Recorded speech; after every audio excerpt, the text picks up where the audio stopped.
Bilang ko sa dagat na ako'y di makahinga sa init na dumadaloy. Ialay mo ang bagong pag-asa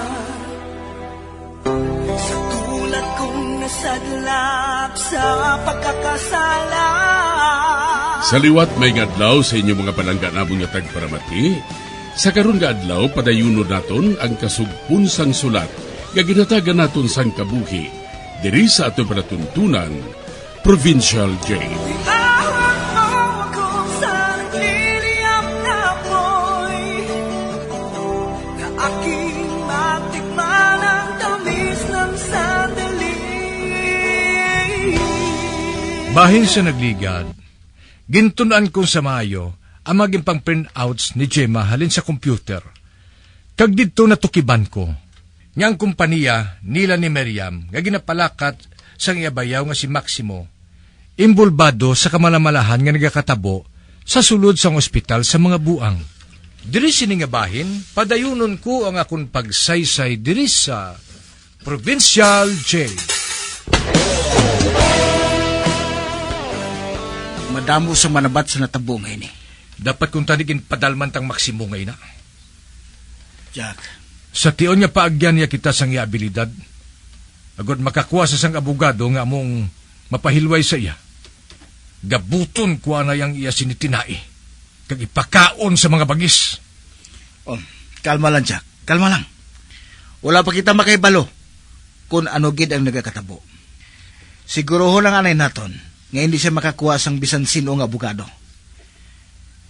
Kinana nato ina sa Mayo. Agud nga hindi madula ang lead nga nakuha naton. Ote, ano karon ang buhato naton? Magikita kita sa imo brother-in-law. Magighambal ka sa iya.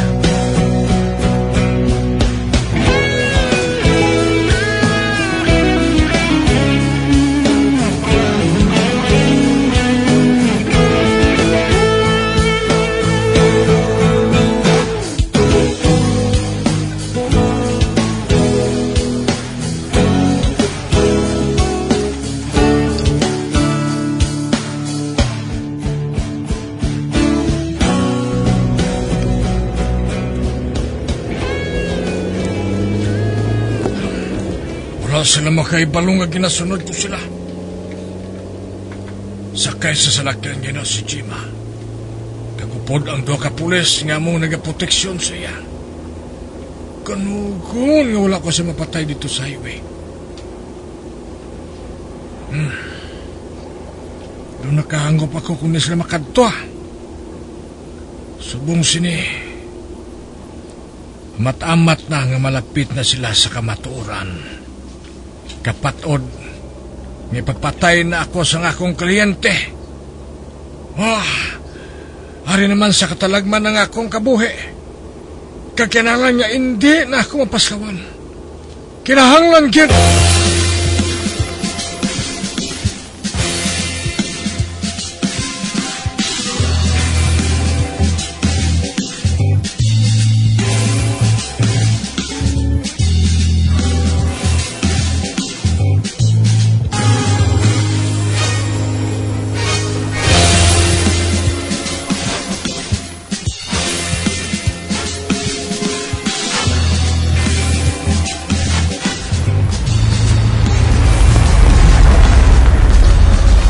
Okay, hari na kita.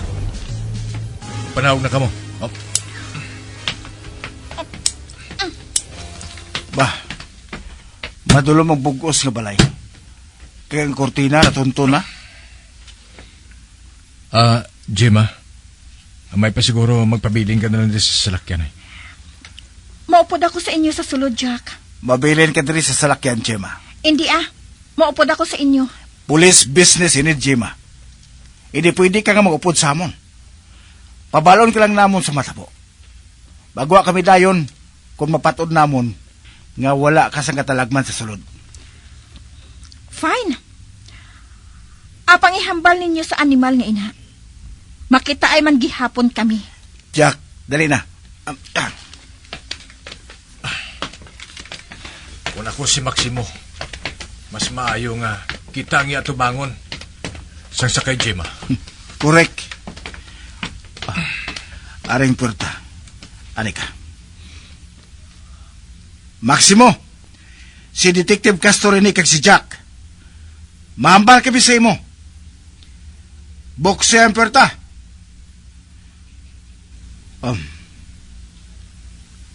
Wala siya nagasabat. Kag si Jack. Nakahanda na sa iya two-fist stand. Kag nataya ng punta sa iya armas sa may galaan. Jack, maglibot ka sa balay kung anong makita mo. Sige. Wala kami sang warrant. Kag mabudlay magsulod nga wala sang rason. Pero sige lang. Hindi na makapalagyong Maximo ngayon. Si Castor, nagasinya sa akon. Nasugataon ako sa likod. Aram bintana nga may natukis niya kortina. May nagalusot na kasanag. Ilang taon ko kung di naghalin ang kasanag. Nagalinin na sa TV, nga ara sa higad. Kami pulungkuan nga nag-atubang sa TV. Sa salog. May nakita ko nga butilya sa bino. Ang yatiil ara sa salog. Apang ang yaulo hindi ko makita. Kinalipdan sa mataas nga pulungkuan. Malibot ako sa piyak. Agud makita ko siya sa mayo.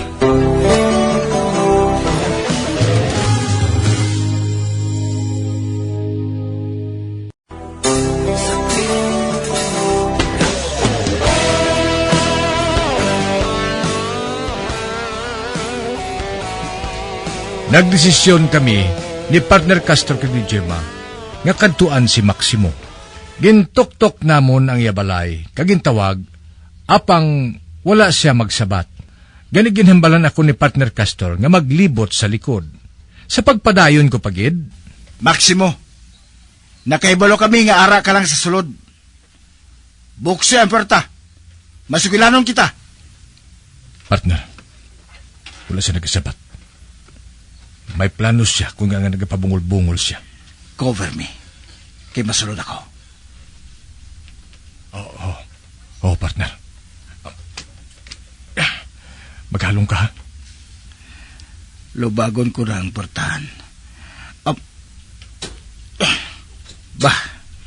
Bukas gali. Wala ini matrangkahi sa sulod. Jack, masulod na ako. Sige. Sige. Arila ako sa likod mo. Kani ka. Ari. Hindi. Patay na siya. Nalukbang piyak nga bahin sa yaulo. Apang katunga wala maano. Kag makahita ang kakibot sa yanawong. Patay na gali siya. Wala ko makita kay nang yanawong. Tugod na lipdan inis sa mataas nga pulungkuan.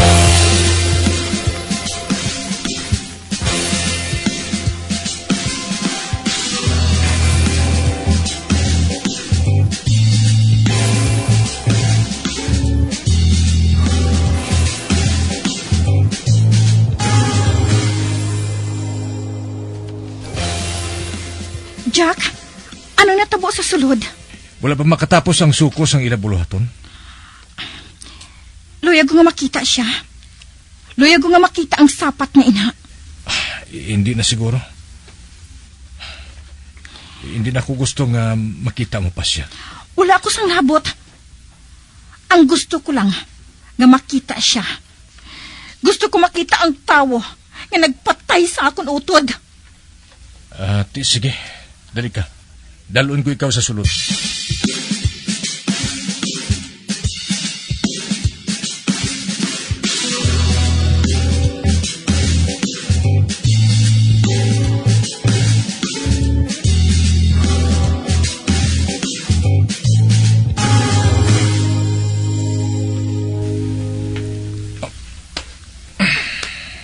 Ara siya.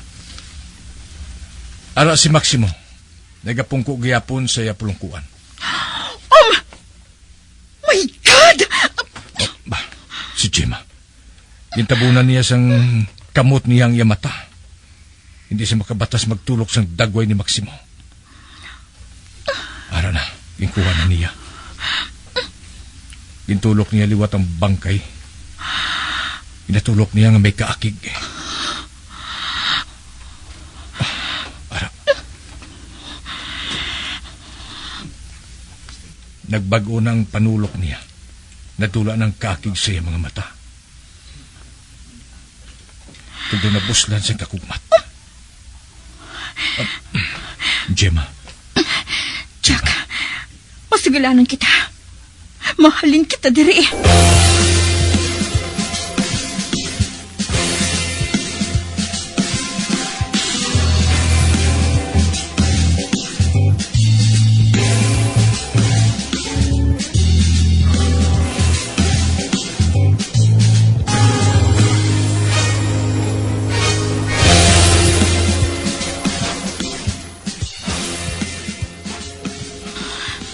Ari na kami sa sulod sang mansyon ng Gemma. Kaya hindi ako makaibalo. Kung anong ginabatsyag niya. Jack, nakahibalo ako nga hindi ka magpati sa akong ginsiling ka ina. Apang suliton ko liwat. Si Mama ang nagpatay kay Maximo. Wala ko sa makita nga rason na gudbuhaton ina ni Mama mo. Gemma, nga nakasili ka sila batok sa iloy mo. Tungod sa revolver, nga nakita ko sa sabak sang bangkay ni Maximo. Kag sinang mapyerde kung makahibalong mga tao parte sa Carlos Industries? Paano kung makahibalo sila sa nagakatabo sa institute? Sinang may access sa mga information parte sa kumpanya? Si Miriam lang, kagang amon Iloy. Kag napamatud-an ina sa armas nga gingamit niya. Bi, Apang, sa ano na-involve si Maximo? Mahimo nga may nahibalan siya sa pagpadalagan sang Consolidated Pharmaceuticals. Ayhan, may labot siya sa tanan nga nagakatabo sa institute. Kag subo nga patay na siya. Hindi na kita makahibalo. Apang isa ka butang lang ang patod. Ang akon Iloy, ang sa alibutod sinitanan. Gemma, hindi ka magsiling. Ngagin papatay ni sang Iloy mo si Miriam nga utod mo. Jack, hindi ako maluyag na patihan, ina. Apang paano ko nabuhat niya? Wala akong makahibalo kung anong mahimo niya nga buhaton. Kabudlay matuod patihan. Gagin papatay sang imo Iloy iya kaugalingon ni anak. Apang sagin pausisa ko ang registration sang armas sa mga kompyuter. Ginpakita sang kompyuter ang ngalan ni Lydia. Gagin konfirmar man sa kompyuter nga sang mapatay ang iya bana nga amay mo. Ginpanuble ni Lydia ang tanan niya corporate holdings. Kag siya ang nagapanag-iya sang Carlos Industries. Bilyon ang iya perdihon kung may iskandalo nga magtuhaw. Si Mamang nagkuha. Nahusay sang maayo ang iya buhok. Ako lang ang iya kinatulog. Kag wala niya ginsapak ang mga pulis. Ang panulok niya sa akon, nagasok na. Kag daw hindi siya maluyag na makita ako. Nagtalikod siya. Kag nagkadto siya sa iya paborito nga palungkuan. Nga daw parehas ang isa ka reyna.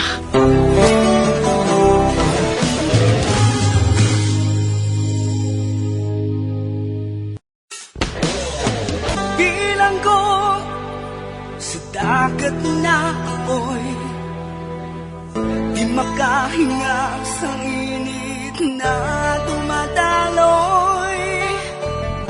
Ialay mo ang akong pag-asa sa tulad kong nasadlap sa pagkakasala. Magabiyan sundagin ninyo sa pagpamati ang mga kasugpunsang sulat nga aton man ginatagan sang kabuhi diri sa atong katuntunan, Provincial Jail. Kag kami diri sa gihapon wala gid nagakalipat sa pagpangagda sa inyo. Nga kung kabuman may kasaysayan, ipadala lang diri sa atong palatuntunan, Provincial Jail, DYWB, Bombo Radio, Bandalagan, Siyudad Sang Bacolod. Sa direksyon ni Melvin Gatuslao.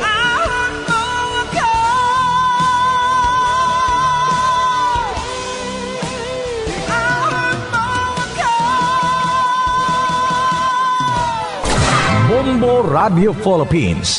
Patuloy na #1 sa drama. Basta Radio Bombo!